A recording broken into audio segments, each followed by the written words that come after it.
I'm Dolly, and the purpose of this video is to disseminate information that is not readily available.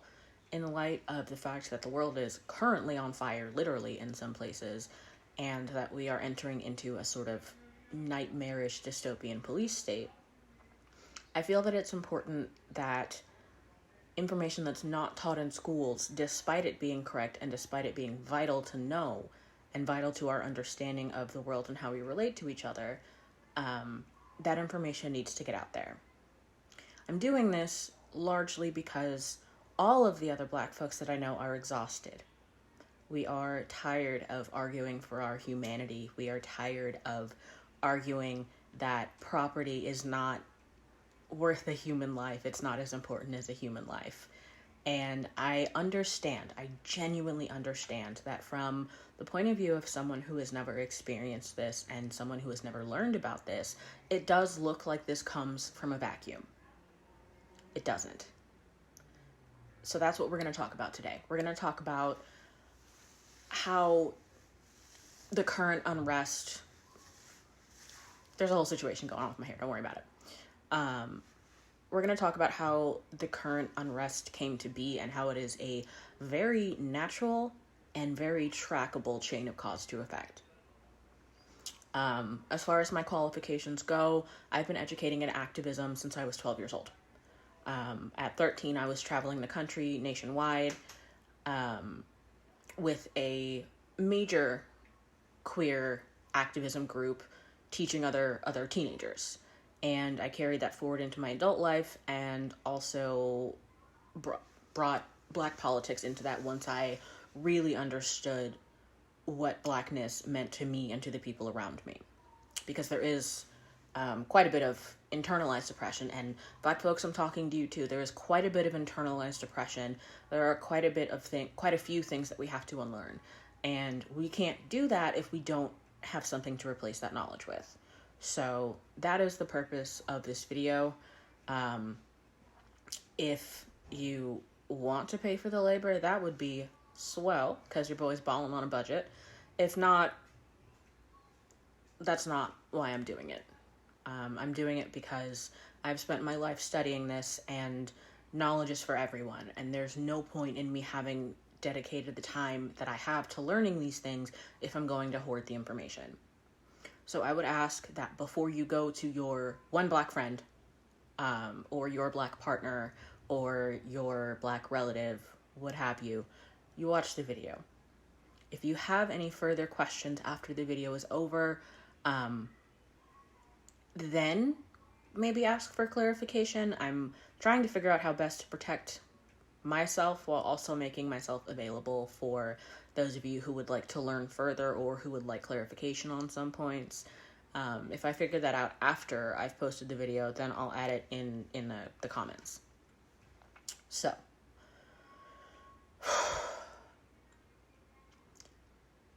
it is a dangerous, dangerous time in this country. It is a full-on dystopian nightmare police state that we currently find ourselves in. And I genuinely believe that there are those of you who are out there who want to do the work and who want to be a part of possibly the greatest civil rights movement of our lifetime. Now, if you have never experienced this personally and you're only going off of what's taught in schools, I understand how you might think that this is something that's happening in a vacuum. It's not. There is a very real and very trackable chain of cause to effect from the beginning of slavery to now. And just as sort of an example of that, when Watchmen came out, the TV series, most white folks were absolutely shocked and appalled to learn about the Tulsa race riots. Black folks been new. We've been trying to tell y'all. And I feel like there is this stigma that we're just sort of braying about how things aren't fair and we live in a post-racial society. We do not. And I'm not saying that as an opinion, although that is my opinion. I'm saying that as a scholar who has spent a very long time learning about these things. So to begin to understand, there's a cat hair in my eye and I can't get it. That's what this is all about. To begin to understand why we don't live in a post-racial society, I think we need to go back to basics. I think we need to look at our understanding of basic concepts that are at play right now. So some of you probably already know this. If you do, shut up, sit down somewhere. I want to make sure that we all have an understanding, a collective understanding of the terms and the ideas that I'm going to be communicating going forward. So first, let's talk about politics, power, and freedom. I'm going to be looking off camera a lot, reading my notes, because I want to make sure that I get this right, so bear with me. Let's start with some basic definitions. What is politics? Politics is the shaping and distribution of power. Anything you do can be a political act, from where you shop or don't shop to your hairstyle. There are even some pranks, although they do often turn out to be in poor taste, that can be political acts. Now, what is power? Power is the ability to get a person or group of people to do something that person or group otherwise would not do. One of the major terms that we're going to be dealing with throughout this video or the series, if there turns out to be a need for it, is the concept of anti-Blackness. And I need y'all to understand what that means, and to understand that when Black folks and activists use the term anti-Blackness, we're not saying it to be accusatory. We're saying it because it is fact. Okay? Now, anti-Blackness systematically limits the ways in which Black folks shape and distribute power. For our purposes, it comes down to racism, the intentional or unintentional predication of maintaining control I think I just had a stroke. The intentional or unintentional predication of decisions and policies that has the impact of subordinating a racial group and maintaining control over it. In a political sense, malice and intent are not requisite to qualify as racism. Let's take a second, and I'm going to repeat that, and I really want you to hear me. In a political sense, malice and intent are not requisite to qualify as racism. One doesn't have to be part of a hate group to perpetuate anti-Blackness. Some examples of this are college admissions being a meritocracy based on test scores, which have been proven a better indication of family income than a student's success level freshman year of college.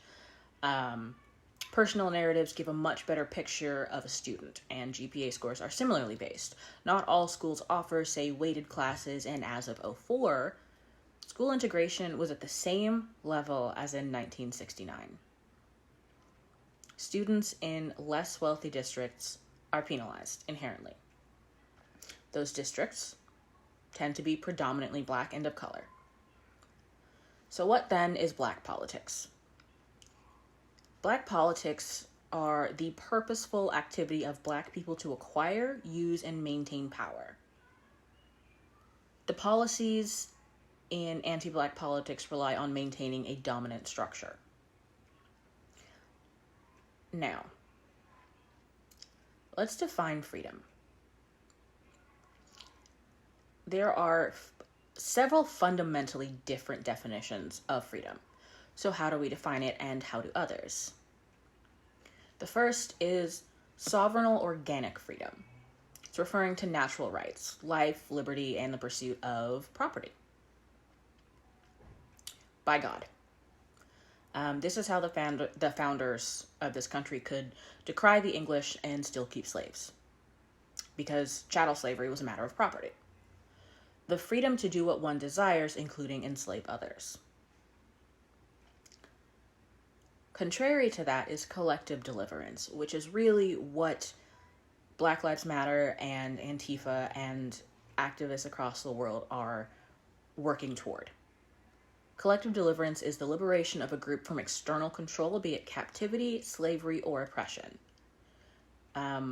It's a question of universal freedom versus individual freedom. And we can see both of those types of freedom at work in Flint, Michigan. It's a question of weighing what is good for you or what is convenient or easy for you against what is best for everyone. What is best, in this case, for your people. We are working toward personal sovereignty. We're working toward personal freedom. And, excuse me, it is, I think, very easy to... It's very easy to think that Black folks are free. Of course it is. Slavery was abolished. So, what's the problem? The problem is that it's a question of systemic racism. It's a question of systemic oppression. And this is what I mean when I say that a lot of people believe that these protests sprung up in a vacuum. In terms of cause to effect, Dropbox is not cooperating with me because it knows I have important shit to do. Hold on, please hold.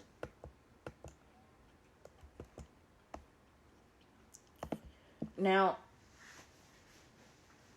these things do not exist in a vacuum. These things are federally mandated. These things are supported by our legal system, and that is what we mean when we say systemic oppression. So next, we're going to talk about federalism and Black politics. What is federalism? The sharing of power between national and state governments. Nation versus state-centered power, the balance of power between the two shifts constantly throughout history. The earliest example of this was the Constitutional Convention, which was, I wrote a whole year wrong, so I don't know what that's about. I have the dates right. It's May 25th to September 17th. These are handwritten notes that I'm reading. So, among the suggested solutions to the debate,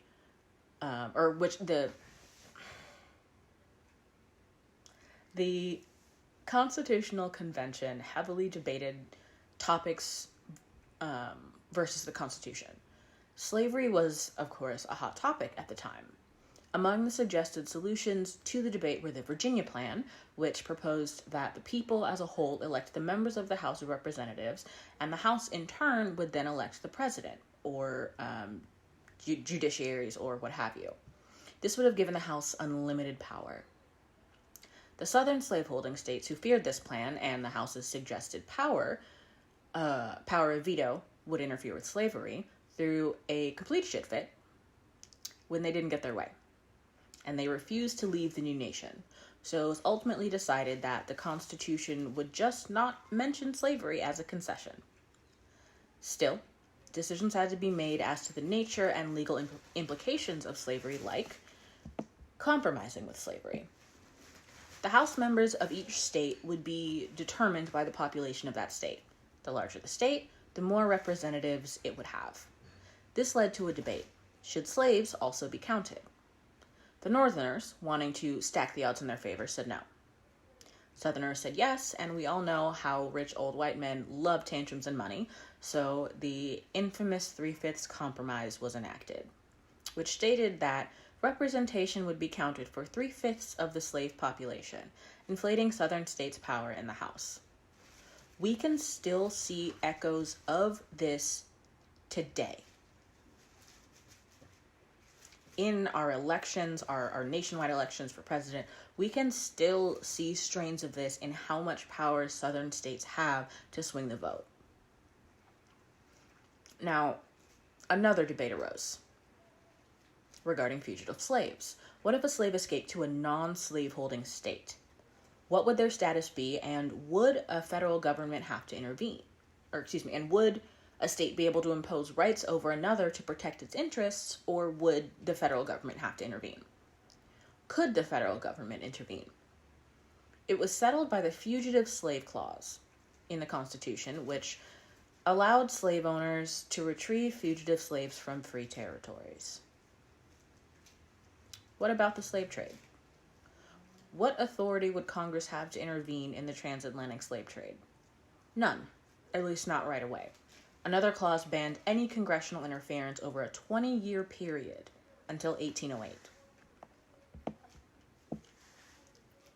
By the 10th Amendment to the Constitution, any laws not explicitly stated as federal were reserved for the states.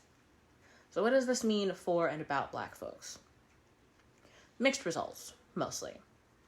As a pro, the system allowed states to function as independent labs experimenting with public policy, i.e., sort of like California legalizing weed for medical use. The cons we're going to get into. This and subsequent state marijuana initiatives are in spite of the federal government still identifying it as a Schedule I narcotic under the CSA. Now, given the disproportionate effects of the war on drugs on Black America, this could go toward reversing the effects of mass incarceration. Con. This isn't always a good thing. Remember the Civil War? You know, that big one that we had? The real big one? The only war that's ever been fought on U.S. soil? That was based on states' issues. And even following that, the public decrying of slavery, Blacks still weren't granted the level of personal freedom from which whites benefited. For example, California was segregated until 1890. Con. Sometimes states' rights fucks us. Black males gain the right to vote in individual... My handwriting's real small. Black males gain the right to vote not through individual state initiatives, but by the 15th Amendment, a federal law. California passed its own fugitive slave law in 1852, allowing slaves to be brought into the state by slave owners despite being a non-slaveholding state. It went further than the National Fugitive Slave Law in 1850 in claiming that slaves had no claim to freedom. A freed slave still counted as a fugitive. Now, I want to pause for a minute here and really take a second to look at this. A freed slave still counted as a fugitive. What this meant is that any white person who saw a Black person in the state of California was legally deputized to capture that Black person and take them to the proper authorities. Does that sound familiar? Does that sound anything like the people who are using the police as their own personal assassination squad? People who are calling the police on Black folks for gathering in parks, having barbecues, or selling lemonade on the sidewalk, or asking them to put a leash on their dog most recently. That is where that comes from. That is where that mentality comes from. And I need you to understand that this is a direct line of cause to effect. This is a direct chain of events.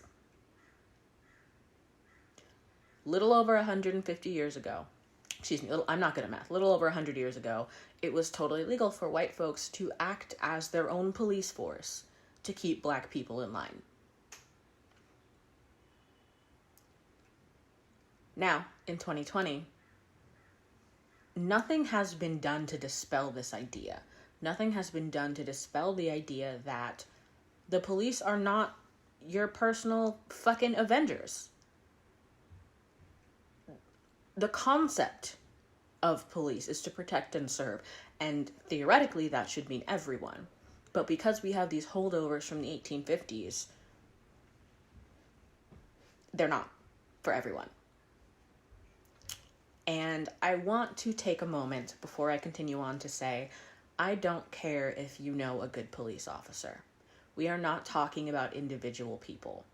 They can be great dads and great moms, and they can be, pillars of their community. They are still part of a system that is inherently meant to oppress anyone who is not white. So when it comes to us, shouting ACAB, it has nothing to do with your fucking dad or whoever in your life is a cop. We're not talking about them or to them. We are talking about the institution of policing in this country, which has racist roots and has done nothing to trim back those roots. Okay? So, talking about the cop in your family when someone is talking about police brutality, it's selfish and it's pulling focus from the real issue. So that's something you need to deal with on your own time if you seriously intend to help, because that is not the issue we're discussing. Now, another con was, ironically, states' rights. Even after abolition, Southern states systematically passed legislation exploiting Black lives to this day. The first was the convict lease system, which allowed convicts to be loaned to private interests. There were vagrancy laws, which were essentially a dragnet to round up newly freed slaves. There was the child apprenticeship laws, which are, of course, some of the most atrocious, and they allowed Black children from 2 to 21 to be taken from their home and brought to work in white households for free, citing it was in their best interest. And of course, we all fucking know about Jim Crow. There was rigid segregation, separate but unequal, and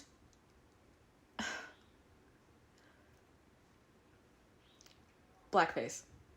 Blackface was a huge part of Jim Crow. For those of you who want to talk about how the Irish were slaves, no, first of all, no, that's not true. Second of all, blackface was created by the Irish in a social arms race to see who could be most quickly and most wholly accepted by white Americans. If you don't believe me, look up Daddy Rice and then come back and talk to me. My point is, everyone, from Jim Crow to now, benefits from anti-blackness. Everyone benefits from their proximity to being white, or appearing white, or passing as white. There was also welfare reform, the first of which was the Social Security Act of 1935.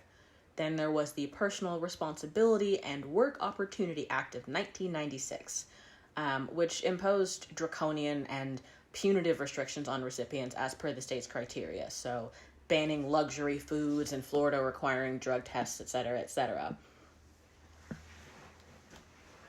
What I find fascinating and horrifying about this is that the 1996 welfare reform was based off of the stereotype of the welfare queen, the Black woman who has more kids than she could ever possibly take care of and relies on the state to take care of them. This stereotype can be traced all the way back, predating the Jim Crow era, to the stereotype of the mammy. For those of you who don't know what that is, if you've ever seen Gone with the Wind, that's mammy. It's a Black person who is just so dedicated and oh so happy to serve white people quietly and efficiently. The flip side of that is the Jezebel. It's another version of the Madonna whore complex, essentially. And the Jezebel was, curvy and, as the kids say today, thick and loose-moraled and didn't care about upholding white values, essentially. The welfare queen is based off of the Jezebel archetype.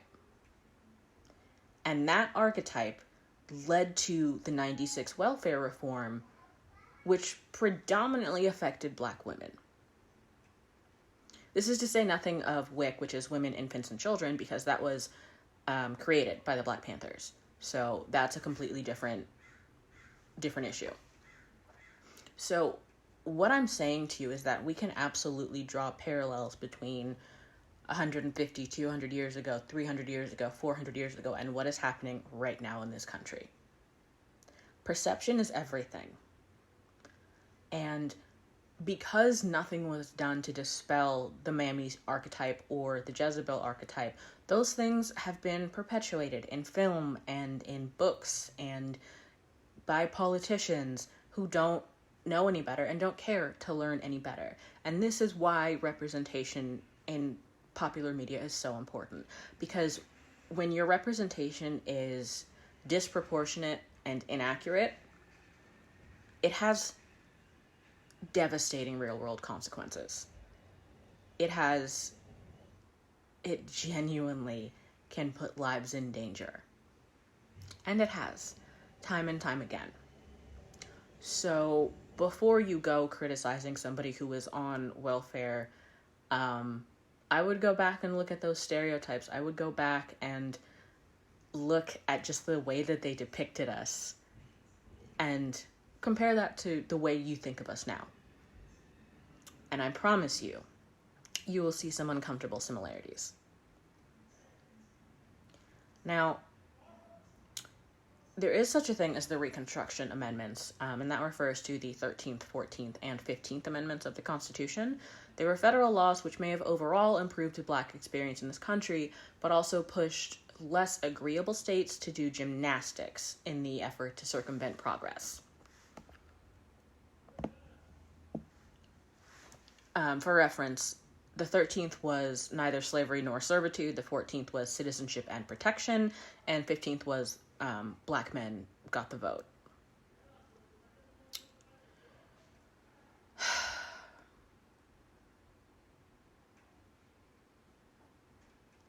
Some of the ways that we see these gymnastics being done to circumvent progress, there's, of course, the 3/5 clause, which we already talked about. There are two landmark cases. There's Scott v. Sanford in 1857, and then there's Plessy v. Ferguson in 1896. There is felon disenfranchisement. There is death penalty abolition, which means that life in prison or multiple life terms are an option. You can indefinitely hold someone if you can stack the evidence against them. We also saw this in the case of Brown versus Board of Education in 1954. And of course, there was the Civil Rights Act of 1965, but segregation didn't necessarily end then. It was made illegal, and southern states in particular, though I would argue that a vast majority of the states in this country went out of their way to find ways to skirt the law regarding segregation, and we see that in school districts. White school districts are typically more affluent, in more affluent neighborhoods. They typically have better resources, better facilities, as opposed to schools that are predominantly attended by people of color, where the test scores are lower, which again goes back to penalizing them when it comes time to apply for college. The test scores and GPAs are typically lower because the resources are less. It is not a meritocracy. You can't grades your way to an Ivy League school if you are in a school that doesn't particularly care about you, or a district that doesn't particularly care about you. It's not a matter of pulling yourself up by your bootstraps. There is only so much one person, one child in this case, can do to help themselves. So that makes things like Aunt Becky from Full House fucking insider trading to get her kid into college all the more frustrating. Because there are young Black kids, young Mexican kids, young Asian kids, young kids of color who are working their asses off to get half the chance that Lori Loughlin's kids had. And they may or may not see the fruits of their labor. I'm moving to the next page. Okay. I'm probably going to end this particular video here, because that's a lot of information to disseminate, we have discussed some major concepts in the last 30 minutes, and I want you to have time to digest them and figure out what questions you may have or what concepts you need clarified a little bit more, so that when I make the next video, I can answer those questions as well. I do want to say one thing though, before I close this out. With regard to the rioting, not the protesting, the rioting. If you believe that a brick and mortar building, which is insured from top to bottom, can be rebuilt, can have everything replaced, is more important than Black life, you have some work to do on yourself. What you are arguing for are respectability politics. Respectability politics are the idea that you have to behave a certain way to be treated a certain way under the law, and that is not accurate. It's not accurate. People are quoting Martin Luther King saying that he wouldn't condone this. Martin Luther King said riots are the language of the unheard, and that he completely understood the need to riot to have their voices heard. Just because he did not personally choose to riot does not mean, under any circumstances, that he denounced rioters. So y'all can stop cherry picking those quotes and constructing straw man arguments based off of them, because it's not historically accurate. I don't know how to explain to you that buildings can be rebuilt and Black lives cannot be given back once they are taken. There is a genocide happening in this country. It is a 400-year genocide. That should bother you. As much as internment at Manzanar, and as much as the people who are being unlawfully detained by ICE, that should bother you. That we have had 400 years to correct this problem, and we haven't. Imagine 400 years of not being counted as an entire person. 400 years of protesters learning, or students who are going to integrated schools finally learning how not to respond violently when people blew smoke in their faces or taunted them or poured things on them. 400 years of having to tell our children, hey, there is nothing wrong with you, but a whole lot of people are going to hate you for no reason. And that hatred could kill you. 400 years of lynchings and Emmett Tills and protecting the people who lie about Emmett Tills. Is it really so shocking that people are that angry?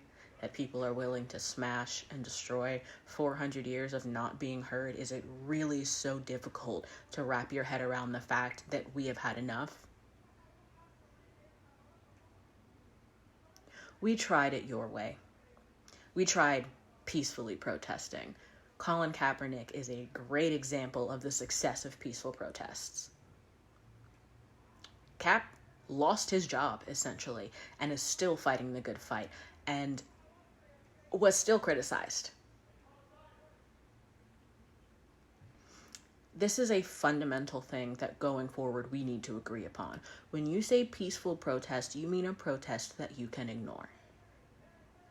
You mean a protest that is not inconvenient for you.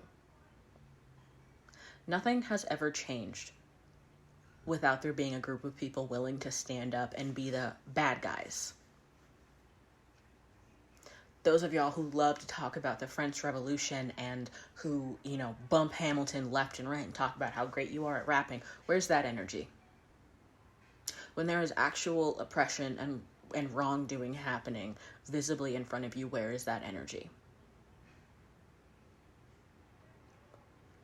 I'm gonna get really real with you for a sec. I don't know any Black person, myself included, who is not terrified right now?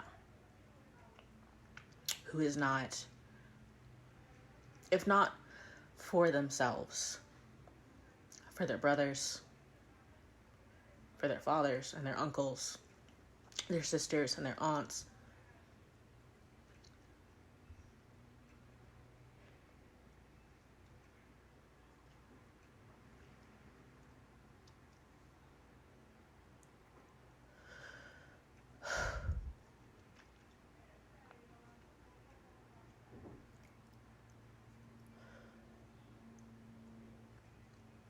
It is a terrible thing to live knowing that there is a price on your head. And your family's heads and your friends' heads. It is a terrible thing. And to value property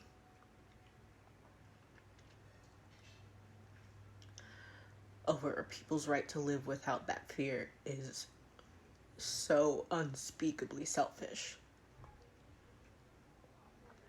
I don't know how to communicate that any more clearly. We are dying at an exponential rate compared to everyone else in this country, and we just want a chance.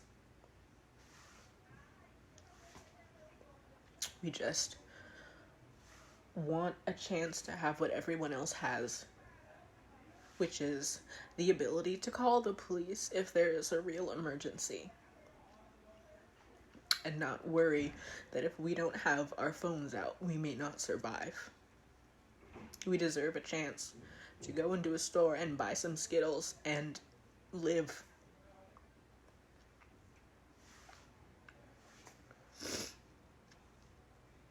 Breonna Taylor was asleep in her bed the night she was killed.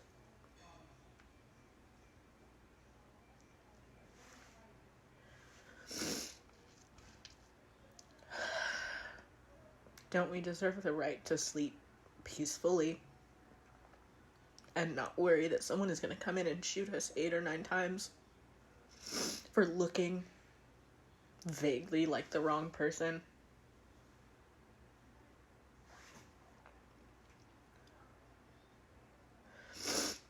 You don't get to tell Black people not to be angry anymore because you have had time. You have had time to help us. You have had time to put your bodies between us and the police. You have had time to Google and to learn. And you haven't. Because we're still dying and no one is doing anything about it.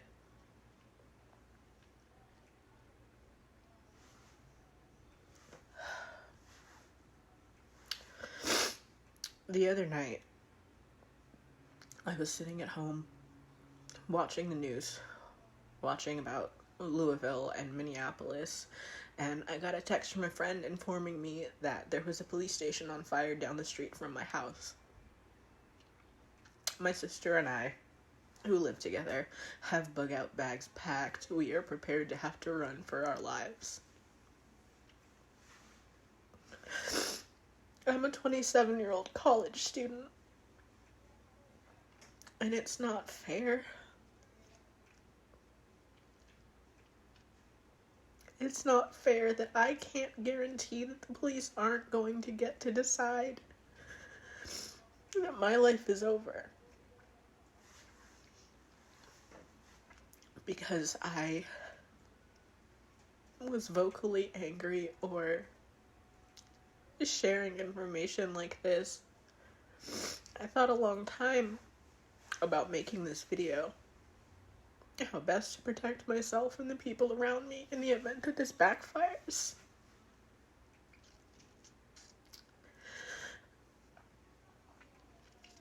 And I'm making it anyway. I'm making it anyway because we need your help. We have tried to do it ourselves. We have tried to do it alone. And we're still dying. We need you. Okay? I am begging you.